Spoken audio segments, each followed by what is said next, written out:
Olá pessoal, bem-vindos e bem-vindas a mais um episódio do podcast Diálogos Olimpianos. Eu sou a Semira Miscorsi, professora de História do UFSM, e hoje, neste episódio especial do Dia das Bruxas, eu e o professor Pedro Paulo Funari e a professora Flávia Marchetti iremos apresentar para vocês um livro coletânea que nós organizamos intitulado Magia, Encantamentos e Feitiçaria, lançado neste Dia das Bruxas pelo selo Cultura Acadêmica da editora da Unesp. O livro conta com 20 textos de especialistas de todo o Brasil em torno da temática da magia, dos encantamentos e da feitiçaria e está disponível em PDF para download como e-book na página da Cultura Acadêmica. Mas, antes de tratar dos textos, nós iremos falar um pouco do tema geral do livro com vocês. Material que está na apresentação escrita por mim, pela professora Flávia Marchetti e pelo professor Pedro Paulo Funari. Então vamos lá. Desde a Antiguidade Clássica, os escritores tentam definir o que é magia. Plínio Velho, escritor e oficial romano, em sua obra História Natural, já identificava a magia como uma arte composta pela medicina, religião e astrologia. Lembrando que a medicina, em sua origem grega, era associada à religião, possuindo diversas práticas e ritos e oficializada nos santuários de Asclépio. Segundo Henri Ibert, em seu famoso verbete Magia, publicado em francês em 1904 no Dictionnaire des Antiquités Grecques et Romaines, a palavra magia tem emprego variável, podendo indicar a ocupação e a religião dos magos ou dos sacerdotes da seita de Zoroastro na antiguidade. Mas a essa magia se opõe geralmente a farmaqueia, a ciência das plantas maravilhosas, da astrologia, da alquimia e da adivinhação, e a goeteia, caracterizada pela prestidigitação e necromancia, ou mesmo associada às carpideiras, por exemplo. Foi a partir do Império Romano que os ritos e as práticas divergentes da religião oficial passaram a ser associados às práticas maléficas e se tornaram ilegais. O dicionário Aurélio traz 3 definições sobre magia que nos interessam. Primeira, de arte ou ciência oculta com que se pretende produzir por meio de certos atos e palavras e por interferência de espíritos, gênios e demônios, efeitos e fenômenos extraordinários contrários às leis naturais. Segunda, religião ou doutrina dos magos. Terceira, instituição baseada na crença da força sobrenatural, regulada pela tradição e constituída de práticas, ritos e cerimônias em que se apela para as forças ocultas e se procura alcançar o domínio do homem sobre a natureza. A magia corresponde, assim, à tentativa de alterar uma ordem estabelecida e tida como natural por meio de ações ou agentes que operam em segredo. O aspecto maravilhoso, improvável e a incompreensibilidade são características das visões sobre tais práticas. Se observarmos a definição de milagre na religião dada pelo próprio dicionário Aurélio, vemos que é, abre aspas, qualquer manifestação da presença ativa de Deus na história humana, ou sinal dessa presença, caracterizado sobretudo por uma alteração repentina e insólita dos determinismos naturais. Fecha aspas. Grosso modo, o que difere a mágica dos milagres religiosos aceitos como presença ou sinal de Deus é a magia, estar fora dos cultos e das religiões oficiais regrados pelo Estado e pela sociedade de forma mais ampla. A magia assume contornos negativos, então, ao longo dos séculos, em um longo caminho de demonização do conhecimento e da cura pelas ervas, dos ciclos da terra e mesmo de saberes superiores que possibilitavam a compreensão das leis do universo. Há uma aversão ao que é diferente, ao que não participa do mesmo grupo sociopolítico e religioso. O desejo de poder e manutenção do status quo fez surgir nas sociedades, por meio de manipulação, o medo de culturas, conhecimentos, visões de mundo e religiões diferentes, levando então ao ataque a todo aquele que se encontra fora dos padrões adotados como naturais ou normais pelo grupo. Sabendo disso, o livro Magia, Encantamentos e Feitiçaria surge de uma inquietação. A bruxa continua a assustar. O uso espontâneo da expressão corrente "ela é uma bruxa" demonstra uma persistência no imaginário de um medo irracional. Esse sentimento de medo irracional pode levar, e tem levado ao longo do tempo, à estigmatização e mesmo à destruição do diferente. Teme-se o diferente, dotado de poderes sobrenaturais que nos podem afetar. Esses sentimentos estão presentes em sociedades das mais diversas, em todos os continentes, em diferentes épocas, em diferentes culturas e em momentos distintos. A morte de pessoas acusadas de bruxaria, né, e que prejudicariam os outros, é atestada em toda parte. Isso se aplica às sociedades atuais em meio à difusão de que grupos ou indivíduos, por seu comportamento ou por suas convicções, têm o poder de prejudicar os outros, o que chega a justificar a violência e até mesmo a sua destruição. Um exemplo brasileiro recente foi o famoso caso das Bruxas de Guaratuba, divulgado em diferentes mídias, resultando em um longo podcast em 2018 e em uma série de 2021 do canal de streaming Globoplay e também nos livros O Caso Evandro, Sete Acusados, Duas Polícias, o Corpo e uma Trama Diabólica, de 2021, e Maléus, Relatos de Tortura, Injustiça e Erro Judiciário, de 2021 também. Esse caso, né, chamado aí na mídia, da época de Bruxas de Guaratuba, tratou-se da acusação do brutal assassinato de uma criança ocorrido em 1992 contra, então, um grupo de 7 pessoas, tendo 2 mulheres, as chamadas Bruxas de Guaratuba, né, uma cidade do Paraná, como principais mandantes e principais acusadas pelo crime. Após sentenciados e presos por anos, né, em um processo que envolveu a opinião pública em torno do tema da bruxaria e o preconceito contra as práticas de matriz africana no Brasil, foi descoberto que os acusados, né, os 7 acusados, confessaram sob tortura o crime. Tal processo é o mais longo júri da história da justiça brasileira. Em janeiro de 2022, as 2 mulheres condenadas, né, parte dos 7 condenados, receberam por parte do Estado do Paraná um pedido de desculpas pelas torturas e pelos erros processuais. Esse caso, né, aí chamado de Bruxas de Guaratuba, ele atesta pra gente como ainda permanecem vivas crenças antigas de bruxas assassinando crianças a fim de realizar seus rituais, né, presentes já numa literatura bem remota.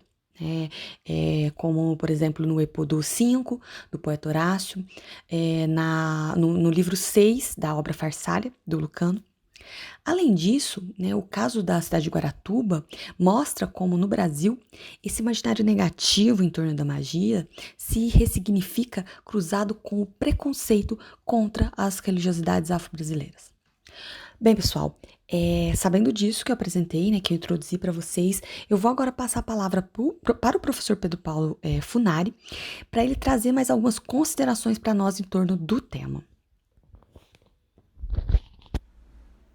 Meu nome é Pedro Paulo Funari, eu sou professor do Departamento de História da Unicamp e estou aqui para tratar de um livro que coorganizamos, a Semíria Scorsi Silva e a Flávia Marchetti, sobre um tema muito atual, mas num contexto de longo prazo, que é o tema da magia. Então esse tema, nós nos reunimos, nós 3, para organizar esse volume, em primeiro lugar, tendo em vista a atualidade desse tema no Brasil e no mundo. Bom, eu acho que convém começar com esse livro recente, publicado pelo Chris Gosling, esse grande arqueólogo e antropólogo britânico, sobre a história da magia, desde a pré-história até os dias atuais. Este livro, que é um volume de referência e que tem causado grande impacto acadêmico e mesmo fora da academia, para o público em geral, ele demonstra como há uma persistência secular, milenar, digamos até mesmo humana, no tema da magia. Então, isso demonstra essa grande relevância, mas também nos remete ao fato de que há algumas contradições, alguns conflitos bem contemporâneos relacionados a essa interpretação da magia, porque muitas vezes a magia é vista no contexto de uma oposição nós contra eles. Nós, quer dizer, nós somos aqueles que temos cultura, temos uma religião, temos instituições, rituais, etc., enquanto que outros têm a magia, que seria uma maneira de intervir e prejudicar o ser humano, prejudicar o seu colega, prejudicar o seu contemporâneo. De tal maneira que a magia ela entra muitas vezes no discurso contemporâneo de uma maneira pejorativa, de uma maneira para excluir aqueles que fazem práticas que não estão de acordo com a religiosidade dominante. Então esse é o primeiro aspecto que nos chamou a atenção. Isso é muito importante no mundo, mas também particularmente aqui no Brasil, pelo fato de que nós temos muitos conflitos e comportamentos conflitivos incentivados por essa assimilação do comportamento e das crenças dos outros como sendo supersticiosas, sendo malignas, e aí encarando a magia como algo maligno. Então esse foi o que nos levou ao tema. Em seguida, 2 aspectos nos pareceram importantes aí a respeito da magia. O primeiro deles se refere ao fato de que a magia muitas vezes foi vista como uma prática deletéria, que influencia negativamente os outros, antissocial, portanto. E que, portanto, deveria ser combatida porque outras práticas religiosas ou mesmo não religiosas são mais apropriadas pelos fatos de que elas não interfeririam de maneira deletéria na vida dos outros. No entanto, justamente essa questão é que acaba gerando a intolerância. Tem muitas práticas intolerantes com relação aos comportamentos tanto de ritualísticos quanto de fé e de crença por parte de outros grupos no interior da própria sociedade e às vezes no exterior também, mas principalmente no interior da sua própria sociedade, há essas práticas de desqualificação do comportamento de outros grupos e que são, portanto, taxados de demoníacos ou mágicos, associando aí magia e comportamentos demoníacos. Então esse é um aspecto, é uma preocupação constante no mundo contemporâneo, no Brasil em particular, e que nos pareceu muito importante tratar para desmistificar, para desconstruir essa ideia. Então, o primeiro objetivo. O segundo, também importante, é o fato de que a magia se refere a forças superiores, forças que não estão controladas. E essas forças não controladas, elas estão presentes em todo tipo de sociedade humana. Não só as sociedades do passado, sociedades antigas, pré-históricas, da antiguidade, da Idade Média, mas até nas sociedades mais contemporâneas. Nós temos essas práticas de manejo, digamos assim, das forças superiores. E esse manejo das forças superiores não pode ser encarado apenas como prejudicial aos outros. Então, a magia, encarada como uma prática demoníaca e procura prejudicar o outro ser humano, tem sido muito combatida, porque, na verdade, a magia refere-se a um comportamento mágico do mundo, uma visão mágica do mundo. Isso é tanto mais importante quanto na modernidade, no mundo atual, lembrando a famosa frase ou conceito do sociólogo alemão do início do século XX, o Max Weber, quando ele dizia que a nossa sociedade é uma sociedade que perdeu o encanto, uma sociedade desencantada, uma sociedade, portanto, que não tem mais essa esfera, de acordo com a interpretação do Weber. No entanto, ao contrário, nós vemos que a sociedade contemporânea, não só na época do Weber, mas depois também, ela continua, como sempre, a ter relações com esse encantamento do mundo. O mundo ele continua sendo encantado apesar da tecnologia, apesar do avanço técnico e tal, de tal maneira que essa aparente superação do encantamento do mundo por parte da ciência tem sido muito questionada. Então, a primeira questão é essa. Segunda questão é o fato de que essa magia, como diversos capítulos do livro desenvolvem esse tema, ela não é só para o domínio do mundo, tendo em vista controlar os outros, mas ao contrário, pode ser também, muitas vezes, para proteger as pessoas, para proteger a sociedade. Então, com isso, nós queremos superar a ideia de magia como algo, magia negra, magia negativa, demoníaca, que vai prejudicar os outros, e mostrar a magia como um poder de autorreferenciamento, quer dizer, ela permite que as pessoas tenham a sua própria autonomia, a sua própria agenciamento, a sua própria maneira de agir no mundo, o seu próprio protagonismo, advindo de práticas ritualísticas e de comportamentos ligados à fé. Então, esses são alguns pilares. E depois, em seguida, também um aspecto que nos pareceu muito importante é o combate à misoginia, porque a bruxaria e a própria palavra bruxa no feminino foi muitas vezes encarado como um fenômeno feminino, algo que está referindo-se à maneira como as mulheres se agiriam no mundo contra os outros e particularmente contra os homens. Então essa é uma interpretação misógina que procura explicar a exclusão social, no caso das mulheres, e gerou, como nós sabemos, no período moderno do século XVI, XVII, XVIII, um ápice dessa interpretação das mulheres como bruxas, levando inclusive às famosas perseguições às bruxas, witch hunt, quer dizer, as mulheres sendo perseguidas e sendo queimadas por bruxaria. Então, nós achamos que era importante mostrar que, ao contrário, essas práticas, elas são não só muito mais universais do que se poderia imaginar, mas elas são também praticadas por homens e além de mulheres. Então, portanto, é algo que não pode ser sequestrado, digamos assim, pela visão misógina da bruxaria, da magia, do encantamento do mundo. Depois também, nosso objetivo foi, assim, se no mundo há uma atenção muito grande sendo dada a esse tema, como mencionamos anteriormente o Chris Gotham, entre outros, também nós observamos que no Brasil esse tema tem sido muito desenvolvido por parte de acadêmicos. Então nós quisemos trazer o que há de melhor da reflexão brasileira sobre esse tema.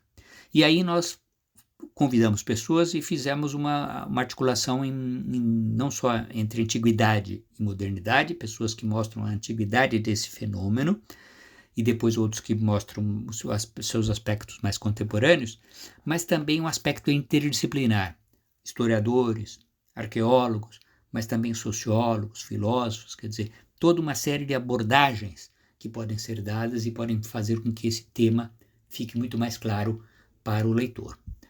Também é importante ressaltar que o livro, embora seja um livro acadêmico e, portanto, voltado naturalmente para estudiosos, não necessariamente só estudiosos do tema da magia ou da religiosidade, embora esses seguramente terão um interesse particular, mas mesmo o público culto em geral, aquele que está interessado na magia no sentido amplo da palavra, no encantamento do mundo que nós temos e que, portanto, são pessoas que encontrarão no livro reflexões muito variadas em contextos históricos, geográficos e culturais muito diversos, mas que permitem inspirar as pessoas a entender melhor o mundo em que vivem, inclusive a atuar nele com mais espírito crítico e tolerância. Por fim, cabe dizer que, embora o livro seja um livro acadêmico, e que, portanto, tenha toda uma preocupação com a citação de fontes, metodologia e perspectivas teóricas explicitadas, que é fundamental para permitir que a leitora ou o leitor se posicionem e tenham uma própria ideia sobre o tema.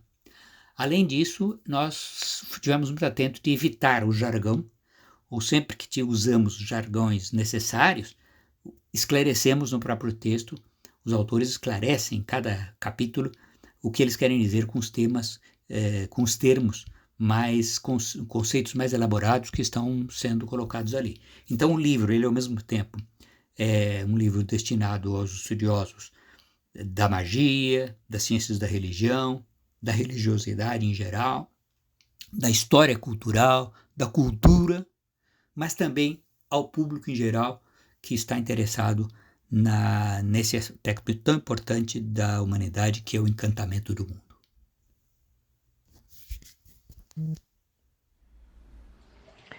Oi, pessoal. Como a professora Semiramis falou no início desse episódio, eu sou a Flávia Marchetti e vou apresentar a vocês os capítulos que compõem o livro. Antes de mais nada, eu quero agradecer ao professor Pedro Paulo Abreu Funari e à professora Semiramis Corse Silva pelas falas iniciais apresentando o tema da magia e também pela parceria incrível nesse livro. Em nome dos organizadores, também agradeço profundamente os autores que compõem esse livro, que nos brindaram com textos belíssimos. E agora eu passo para os capítulos. Os 20 capítulos que compõem este volume estão reunidos em 2 grandes grupos. O primeiro, rituais, oráculos e objetos mágicos. E o segundo, magos, feiticeiras e suas práticas. A proposta é congregar discussões que se complementam, apesar de abordagens de culturas e períodos divergentes. Abrindo o primeiro bloco de textos, em Amuletos Mágicos Mesopotâmicos, entre religião e arte, a pesquisadora Kátia Paim-Poser analisa o amuleto conhecido como a Placa dos Infernos, objeto artístico, mágico, religioso, de grande excepcionalidade, que pertence às práticas religiosas no mundo mesopotâmico. A Placa dos Infernos é uma placa de bronze fundido e esculpido, e em suas 2 faces possui uma complexa iconografia, associando em um único amuleto as entidades demoníacas antagônicas, Lamashtu e Pazuzu. Abordando a Inks, um instrumento mágico, o professor Fábio Vergara Cerqueira nos brinda com um texto sobre essa pequena roda, que por vezes é adornada de pássaros e usada em rituais propiciatórios ao amor. Em Inks, o feitiço de amor e a religião de Afrodite e Eros na iconografia dos vasos ápuos, o autor analisa a iconografia encontrada no período e de como o objeto seria utilizado, tanto por prostitutas quanto por jovens nubentes, para propiciar os dons de Afrodite. No terceiro capítulo, André da Silva Bueno apresenta um tema pouco conhecido do público: feitiçaria e alquimia na China Antiga. Segundo o autor, a feitiçaria é indissociável da história chinesa desde suas origens. Os termos feitiçaria, magia e bruxaria são usados de forma sinonímica na China para designar as tradições mágico-xamânicas herdadas e desenvolvidas desde o Neolítico e que continuam a acompanhar a sociedade até os dias de hoje. Já no quarto capítulo, ainda no recorte da antiguidade, no texto Escravidão e Adivinhação no Império Romano, uma aproximação a partir das sortes Astrampsique, Felipe Noé da Silva examina as sortes de Astrampsico, um texto oracular composto por 91 perguntas, elencadas entre os números 12 e 103, e 103 dezenas de respostas. A análise tem o intuito de compreender os interesses associados à consulta oracular realizada por pessoas escravizadas. No próximo capítulo, a professora Aline Dias da Silveira brinda-nos com uma lição sobre como fazer um anel mágico, ensinamento que se encontra no Livro de Astromagia, do século XIII. Produzido durante o reinado de Afonso X, de Castela e Leão, o Livro de Astromagia também é um livro de imagens, entendidas como talismã, e é esta a função do anel de Mercúrio, analisado neste capítulo intitulado Magia como Fenômeno Transcultural. Lição 1. Como fazer um anel mágico. Passando do século XIII para o XV, o capítulo Pomadas, Poções e Ungüentos, as reuniões secretas diabólicas em manuscritos alpinos do século XV, de Lívia Guimarães Torquete dos Santos, aborda os relatos oriundos de diversos julgamentos sobre os sabás e a feitiçaria, nos quais os indivíduos são transportados pelos ares com a ajuda de pomadas e ungüentos. Em um texto repleto de encantamento, o pesquisador Rogério Ataíde nos oferece uma visão sobre a literatura oral do Ifá em magia, truque e feitiço, as muitas faces do encantamento na literatura oral do Ifá. Segundo o autor, são muitas as coisas que encontramos no Ifá. Ifá é outro nome de Orumilá, a divindade iorubana da inteligência, do conhecimento e da sabedoria. Ifá é igualmente o sistema de adivinhação organizado a partir de 256 Odu, os livros volumosos. Ifá é o corpo literário onde podem ser encontradas as histórias e o conhecimento ancestral dos iorubás. Ifá é a medicina tradicional, o conhecimento do herbário iorubano. Ifá são os poemas, os Essé-Ifá, que os sacerdotes da religião são treinados a recitar longamente. Ifá, por fim, é também a capacidade de proferir palavras de poder, os Ofó, encantamentos que assegurem a efetiva realização dos rituais sagrados. Já no capítulo Raios e Ventos, Narrativas Mágicas sobre Santa Bárbara e Ançã, a professora Débora Simões de Souza, utilizando a metodologia da observação participativa, analisa um conjunto de narrativas mágicas e míticas que contém possíveis acontecimentos da vida de Santa Bárbara e Ançã, feitas por devotas da Santa e da Orixá, moradoras de Salvador, na Bahia. Na leitura proposta pela Débora Simões de Souza, as narrativas sobre a vida de Santa Bárbara e da Orixá Ançã são forças, ou seja, são expressões que se configuram como elementos da magia. Com o texto do pesquisador Alexandre Guida Navarro, descobrimos o universo das mulheres encantadas e dos lagos mágicos presentes nas estatuetas femininas das estearias do Maranhão. Fruto de seus últimos trabalhos de campo, o autor discute as diferentes possibilidades de interpretação sobre as estatuetas, como, por exemplo, o xamanismo, sempre sob a ótica arqueológica e etnológica. Fechando o primeiro grupo de textos, Raquel dos Santos Funari nos oferece um material didático sobre como trabalhar o uso da magia egípcia no ensino, os amuletos em sala de aula. A partir do conceito de inventário das diferenças, o autor explora a particularidade dos amuletos egípcios antigos e as diferenças com o mundo contemporâneo, abordando a partir deles conceitos como historicidade e diversidade.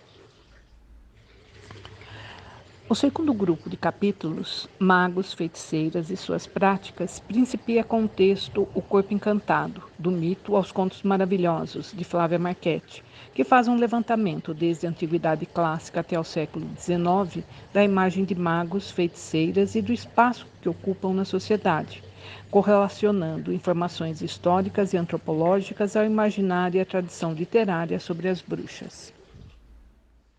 Na sequência, temos o texto Gênero e Magia em Roma, As Feiticeiras, Canídia e Ságana, na Sátira 1:8 de Horácio. Neste, a professora Semíramis Corsi Silva discute a criação literária das primeiras feiticeiras de Roma e, consequentemente, personagens de grande valor para a nossa percepção de elementos de gênero na criação do estereótipo da mulher praticante de magia. Horácio é considerado o poeta romano que mais escreveu sobre o tema da magia, sendo Canídia e Ságana personagens literárias que contribuíram para o desenvolvimento de um imaginário sobre a magia, mais especificamente sobre a mulher feiticeira, que acabou ultrapassando as fronteiras do antigo Império Romano e constituindo-se como um protótipo da bruxa velha e má. No próximo capítulo, a pesquisadora Juliana Batista Cavalcante aborda um tema pouco difundido e de grande interesse: Maria, a mãe de Jesus, como uma maga, gênero, poder e magia entre os primeiros cristãos. A partir da coleção de 13 códices contendo 52 textos diferentes, todos escritos em copta, oriundos da biblioteca de Nag Hammadi, a autora explora como Maria, a mãe de Jesus, personifica um dos 3 pares místicos presentes na gnose valentiniana, carregando consigo mistérios ou conhecimentos que estão disponíveis apenas aos iniciados, por meio de rituais como o batismo, a ceia, a câmara nupcial e a unção. Em seguida, temos 2 textos bem interessantes, de Carlos Eduardo da Costa Campos e Renata Casarini de Freitas. Ambos abordam em seus respectivos capítulos as deficciones, textos de conteúdo mágico, geralmente contendo maldições que eram escritas em tábuas ou folhas de chumbo, gravadas com inscrições do período romano. Em As Tabella e Defectionum do Lácio, uma análise sobre os lugares de depósito, Carlos Eduardo da Costa Campos mostra-nos os caminhos percorridos pelas inscrições presentes nas áreas portuárias de Ostia e Minturno, assim como nas vias Ostiense, Ápia e Nomentana. A análise dos locais de depósito das defecções indicam áreas de vinculação de forças energéticas que eram consideradas capazes de transportar a solicitação materializada na placa de maldição aos deuses ou espíritos, de modo a conectar os agentes da magia. Renata Casarini de Freitas, em Sem Perdão, em busca de justiça ou vingança, usando defecções na antiga Mogontiacum, traduz e analisa 6 placas encontradas em Mainz, que evocam a figura dos sacerdotes de Cibele, conhecidos como Gali, que se castravam em rituais ilirantes. Compõe os textos das placas também punição com morte em espaço público e a impossibilidade de redimir-se pelo crime cometido em um santuário murado. Já em Druismo e Magia, Rituais Sagrados entre os Celtas, a pesquisadora Silvana Trombetta analisa como eram feitas as predições do futuro pelos druidas, realizadas através da leitura de vísceras de animais sacrificados, voos de pássaros, utilização de plantas alucinógenas e uso de runas ou as colheres divinatórias.